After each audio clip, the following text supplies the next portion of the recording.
Welcome back to New World Next Week. I'm James Corbett of CorbettReport.com. And I am James Evan Pilato of MediaMonarchy.com, constantly monitoring our ports of entry to keep the New World screwworm away from our borders. They named one of their GMO bugs after us. We got that story, plus meet the new Fink, same as the old Schwab. But first, what really happened in Alaska Summit by Pepe Escobar, grabbing this from thecradle.co. Alaska was not only about Ukraine. Alaska was mostly about the world's top two nuclear powers attempting to rebuild trust and apply the brakes on an out-of-control train in a mad high-speed rail dash towards nuclear confrontation. There were no assurances, given the volatile character of U.S. President Donald Trump, who conceived the high-visibility meeting with Russian counterpart Vladimir Putin, but a new paradigm may be in the works nonetheless. Russia has essentially been de facto recognized by the U.S. as a peer power. That implies, at the very least, the return of high-level diplomacy where it is most needed.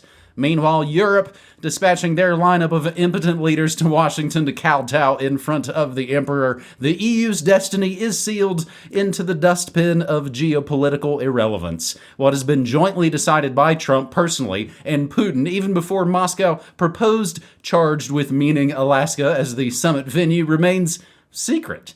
There will be no leaks about the full content, yet it's quite significant that Trump himself rated the Alaska summit 10 out of 10, 8 thumbs up, across global majority latitudes. Alaska displayed the fraying Atlanticism in no uncertain terms, revealing that the U.S. seeks a meek Europe subjugated to the strategy attention, otherwise there's no EU military surge, buying billions worth of overpriced American weapons with money they don't got.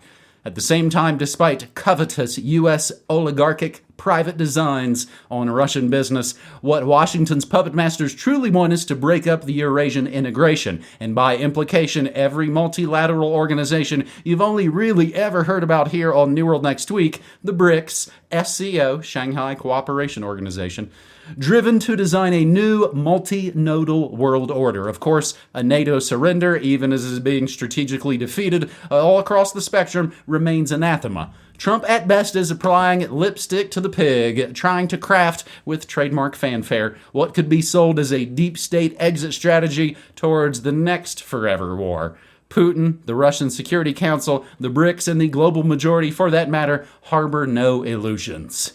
And as we were messaging just a couple of days prior, James, you, myself, and Brock, insert the picture of all those little inept EU, again, just I could see the smug emissions from those EU dinosaurs. You can see how pissed they are. They're all, you can tell in the body language, they're all crossed and mad.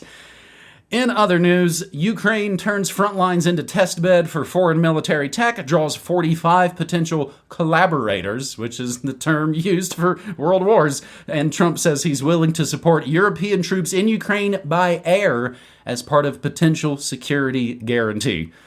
So, James, a lot going on, and we discussed the Alaska summit last week as they were heading into it, and now we've seen it, and now what do you think? I am somewhat skeptical that the Alaska summit will go down in history books as anything particularly important, because it does seem like, what is the point of a bilateral talk between two countries regarding actually a third country that the second country is at war with, that the first country is, like, I don't know, it's a weird setup. So I'm not sure what was really accomplished here. But let's just put the final bow on this, because that Alaska summit was Old World last week. We're New World next week. So let's talk about the latest update.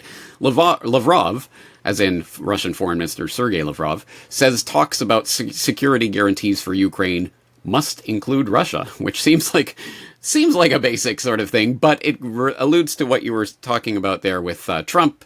Support is talking about supporting European troops in Ukraine with air support. What was all that about? Well, the EU, the Eurocrats, the Euro warmongers, have decided that they are part of something called the Coalition of the Willing. Hey, there's a flashback for you, in which they're talking about they're going to insist on having European troops stationed there in Ukraine to preserve whatever peace ends up getting made. The only thing they forgot to do is, I don't know, consult Russia about that. And Russia is saying, hey, no, that is absolutely a non-starter for us. That's not going to happen. But Trump's already like, yeah, let's support it with air. So we'll see what comes of that. But the latest, Kremlin makes clear there are no Zelensky-Putin talks on the horizon. So apparently Putin had said that he was open to the idea of direct talks with Ukraine. But immediately Lavrov came out to clarify, well, there is nothing on the table. We're not doing anything yet. That we're talking about some gradual process that might eventuate in talks. So anyway, pretty much as I said last week, I'm not holding my breath for this to end anytime quickly, because again, I think every player at the table has their bread buttered on keeping the war machine going, keeping the meat grinder going, continuing to keep the ever-present war state and the war machine well fed with human lives. Unfortunately, no change in that, but we'll let you know when and if there is actually a change in this situation. We're old world last week, James, and we could imagine we were back in the before times, the good old days. That's how we get going on this New World Next Week, episode 602, nearly celebrating our 15th anniversary here on New World Next Week. Our second story goes to the National, and nothing's going to be as well written as that Pepe Escobar piece. BlackRock's Fink appointed interim co-chairman of the World Economic Forum. BlackRock chief executive Larry the Fink has been appointed interim co-chairman of the hated World Economic Forum, which organizes the annual meeting of leaders in Davos, Switzerland. Andre Hoffmann, the vice chairman of Swiss-based healthcare company Roche Holdings, has sort of references and connections to Gilead and Rumsfeld and all that good stuff.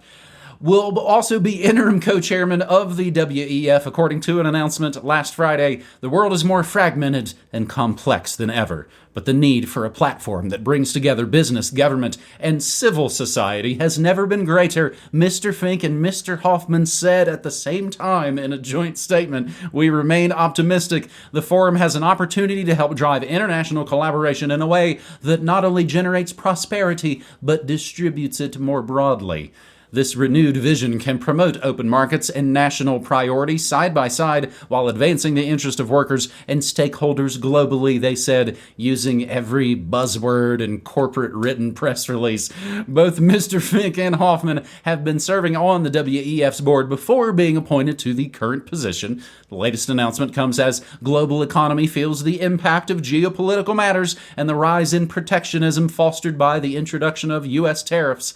The Board of Trustees of the World Economic Forum cleared founder Klaus Schwab of any material wrongdoing following an investigation into allegations raised by anonymous whistleblowers. It also cleared Hildy Schwab, the lovely and talented wife of Mr. Schwab, of any misconduct. Minor irregularities. Again, you try and do any of these things in your job and see if you last. Unless you work for the government.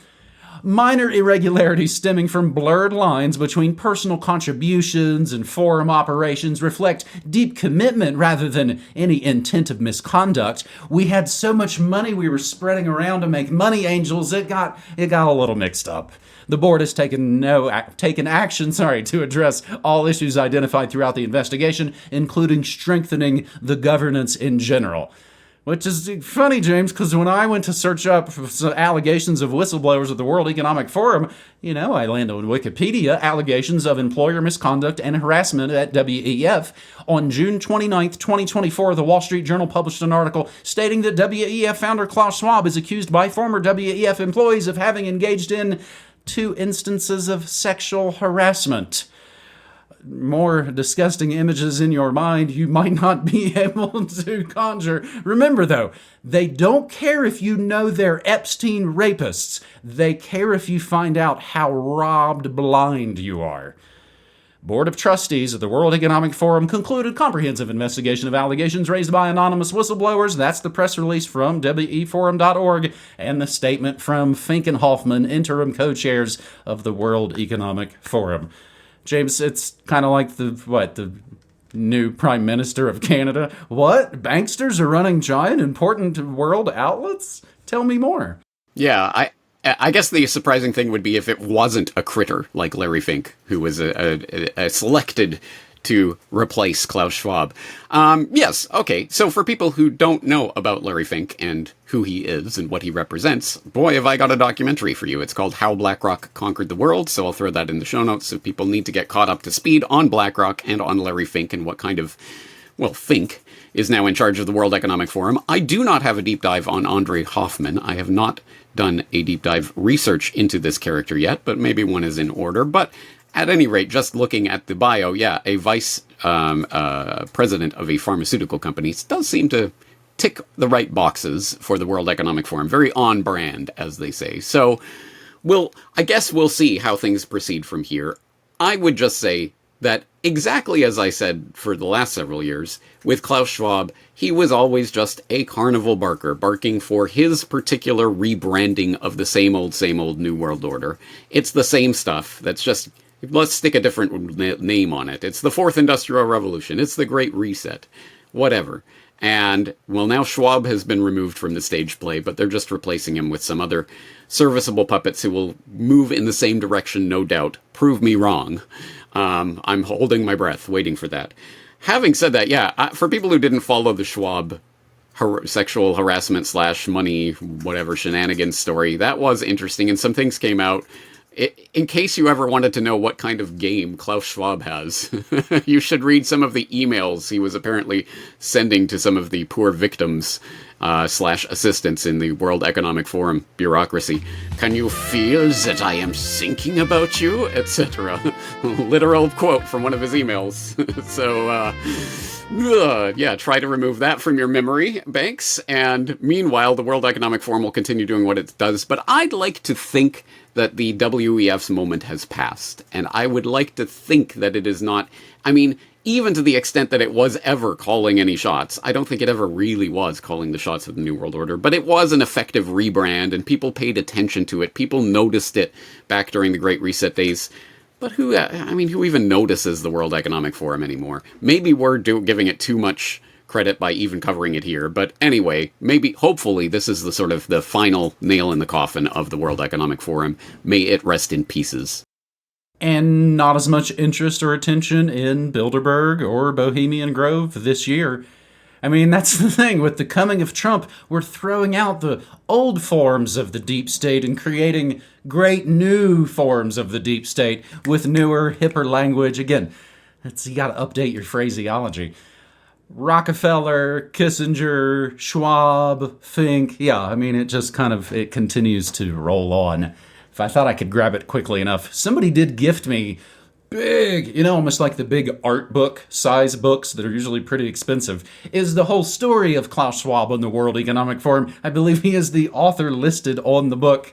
And of course, I call it Media Monarchy for a reason, always collecting and archiving things that might be occulted away. Our third and final story we wish was occulted away. U.S. to build $750 million Texas plant to stop New World screwworm. You've heard of Old World last week. Well, it is the New World screwworm. With the presence of a deadly, flesh-eating parasite in the U.S. growing greater by the day. Again, these are the stories they try and scare you with during the summer. Federal and Texas officials are taking serious steps to stop a potential invasion and protect the country's livestock they don't want you to eat or be able to use. The U.S. Department of Agriculture, run for many years by Monsanto creatures brought over by Obama, on Friday announced it would spend $750 million to build a facility in Edinburgh, about 20 miles north of the Texas border with Old Mexico, to combat the New World screwworm. Screwworm, one word, two W's together. A fly capable of killing cattle and other livestock. The plant, said U.S. Secretary of Agriculture Brooke Rollins in a meeting with Israel Firster, Texas Governor Greg Abbott in Austin, will be able to produce about 300 million sterile flies per week. These flies would help combat the invasion of the New World screwworm by being dropped into areas affected by screwworm flies.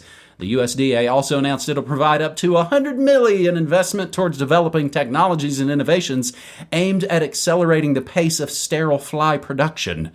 The construction of a domestic sterile fly production facility will ensure the United States continues to lead the way in combating this devastating pest we probably ginned up in a lab, said Rollins on Friday. USDA and Customs and Border Protection constantly monitoring our ports of entry to keep the New World screwworm away from our borders. We are working every day to ensure our American agricultural industry is safe, secure, resilient, and all vaxxed up and masks on for their methane farts. The New World screwworm isn't yet in the U.S., which you always have to wait for the 8th paragraph to be like, there's no evidence of any of this anywhere near you. but it's been slowly moving from Central America in recent months. Back in December, a screwworm was found in a cow in southern Old Mexico. As of August 9th, the screwworm has been detected as far north as near the state of Hidalgo, north of Mexico City. There have been thousands of cases annually since 2023. Before that, it was about 25 a year. Kind of like Lyme disease. Didn't used to have much of it, and now there's this strange cluster in the New England and upper eastern Atlantic area of America where Plum Island and Fort Detrick are. James, I feel like this has been coming back a lot more lately. And again, it might just be because it's summer and it is literally affecting more people. I was discussing on my morning show recently, all kinds of celebrities have Lyme disease. Justin Timberlake, the recent to make his struggle public. And you wonder about this. Oh, because they're so outdoorsy. You know, all these celebrities and actors and folks. It just doesn't make a whole lot of sense. But are you guys ready for some bunny pox? Dangerous virus on the prowl. Scientists investigate Colorado rabbits with tentacles after alarming mutation fears. More nightmare fuel here on your New World Next Week episode. And unused COVID-19 vaccines may have second life in development of new biosensors. White coats scraping out the last bit of spike protein like poor stoners trying to scrape out resin from their pipes. Just throw it in a landfill already. With all their, rocket fuel and lead and psych meds and things. I'll include a video from NBC. Invasive tick species poses new health risks. And the numerous, you got to scroll past the BS for a little bit. But the comments, now you can see that a lot of people call out the fear-mongering, the climate hysteria, the poor grammar of mainstream media, and the U.S. bioweapons labs. It really kind of warms our cold, cold hearts. James and I will ask you, remember the story a few years back, because it's always Farmer Billy, it's always Dr. Gates ginning up the bugs. I believe it was his Oxytec mosquitoes that weren't supposed to breed again, and that way it'll breed with the bad ones, and then it'll kill them all off, and it didn't work, right? Of course, like anything on the garbage search engines, I can't find anything from, more than 2 weeks ago. Yeah, it's a good question. I don't have an update on that because I certainly do remember the story as it was being hyped and sold to us in the media, but I don't remember any follow-up about that. So we'll have to do some digging, and hopefully some of the listeners out there who know about that story and any updates will be able to update us. Having said that, yeah, I think that's an interesting thing to bring up in connection with this, because you brought this screwworm thing to my attention. I hadn't been hearing about it, so I went and started to do some digging on it and found, it was a problem in livestock in North America, including in the U.S., in the 50s, 60s, 70s, 80s. So they started using a sterile insect technique to get rid of the population, where they would X-ray sterilize males of this particular species of fly, and then they would release them out, and so the sterile males would be competing with the fertile males, and eventually that did actually eradicate the species. But I'm holding my breath. Well, eradicated it for the time being. Apparently it's making its way back. But I'm holding my breath waiting for them to explain why suddenly, the X-ray sterilization technique that worked half a century ago, that's so half a century ago. What we need now is some kind of gene drive, genetic manipulation, I don't know, make them glow in the dark and grow tentacles or whatever. Speaking of which, yeah, rabbits with tentacles was not on my bingo card list for 2025, but here we are. Having said that, on the invasive tick species story, the longhorn tick. Interesting, yeah. This is the one that apparently the bite causes you to become allergic to red meat, right? There you go. Which, yeah, it all fits together with, say, Bill Gates and weaponization of ticks and doesn't it just tick every tick? No pun intended, but I'll take it. Tick every box when it comes to the agenda. Climate change is making this invasive species go all over the U.S. Oh no! And guess what? It makes you allergic to meat, so you're going to have to become a vegan. Anyway, I don't know. I'm at the very least, like you, I am just heartened to see that a lot of people in the comments were calling out Bill Gates, calling out the U.S. bioweapons labs, etc., calling out this agenda for what it is. Hopefully, at the very least, more people see through it, so that they know when they get bitten by this tick and become allergic to meat, they'll at least know who to blame for it. I'll take that as a positive side of this story. And note, it doesn't, it makes you allergic to red dye number 40. It makes you allergic to our poison foods. Again, man, I felt like the crazy person saying this in the decades past. They are turning us into the GMOs, and we'll only be able to grow and prosper with regular reapplications of Roundup. And then what happened? All our friends and family became some weird gene-altered new species. But yeah, doesn't make you allergic to, like, McDonald's, which might have some, no red meat over there. But think about what you were just saying, too, with, sterilizing the males. You mean like the agenda to sterilize human males so they don't, like, grow up and, take charge and have pride and strong work ethics or any stuff like that. Our overuse of you got me writing all kinds of notes there. Our overuse of antibiotics led to antibiotic-resistant superbugs. So maybe they just overdid it with the X-ray sterilization. Maybe they'll blame it on all those anti-vaxxers.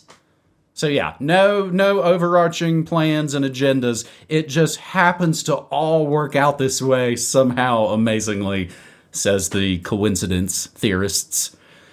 I get to play the exclusive audio of these New World Next Week episodes before they are published anywhere. Only me, Brock, and James have heard them. I play them after my Thursday morning Monarchy show at MediaMonarchy.com/listen. We are going to be off the air next week. You might have noticed I didn't take my birthday off this year a couple of weeks ago, but I do still need to go visit my parents in West Virginia, so we will be off next week. I'll be in West Virginia. If you can't buy me a beer there, maybe you can buy me a coffee.com/MediaMonarchy. It's actually been a great way for some one-off support. As all the platforms turned into Make Buddy, weekly, monthly supporters, people can just be able to sort of just give you a tip, as it will. newworldnextweek.com will not be shipping out physical products while we are away. We will put a little banner notice on the newworldnextweek.com store, but you know what? That's a great time for digital downloads that don't need hands shipping it through the postal service. You can get corporate reports, all those lessons. You're updating this? Am I allowed to talk about any of that, or just cut that? We'll just leave we it don't there. talk about that. Talk about my music and, compilations. Yeah. Sure. Talk about them. How do people get them? What are they? I have music compilations. So every day on Media Monarchy, I do an hour of live news. I do an hour of music, live DJ'd, uncensored by your lifelong professional DJ, James Evan Pilato. I handpicked episodes and put them all together in 5 different folders. So if you are a rock and roll fan, or an electronic fan, or a country fan, or maybe an eclectic jazz fan, there's 5 different zip files, 24 hours each. If you buy them all at once, you get a 25% discount. You will have 5 days of non-stop, non-commercial, passionate, and uncensored radio from yours truly. I know that's not for everybody, James, but that's always kind of been my angle in on alternative media. And now what? I train and went to school to be a radio professional, and everybody and their sister has a podcast now. So there you go. I feel implicated in that. Well, anyway. Yes, so New World Next Week, deprogramming note. We will not be on next week, but we will be back the week after. And Corbett Report, deprogramming note. I know some people got confused. I have the new membership sign-up form that doesn't leak your data. Some people thought, oh, do I have to sign up again? You do not need to sign up again. If you're already subscribed, you're already subscribed. But don't freak out if you go to the account page when you're signed in and it says you have no subscription or whatever. We are still getting all of that data imported. So if you have any questions about your subscription, just email me or Sean. We'll get back to you about it. Don't go creating new accounts. That just makes things more crazy. Just get in touch with us and we'll be happy to sort that out if you have any questions about it. But other than that, I think that's it for this month, I guess. And you said earlier, we're coming up on our 15th anniversary of New World Next Week. Isn't it the 16th coming up?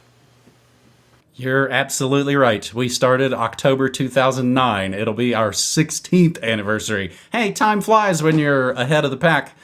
That's 6:02, James. Thank you so much, buddy. Thank you. Take care. See you in a bit. Take care.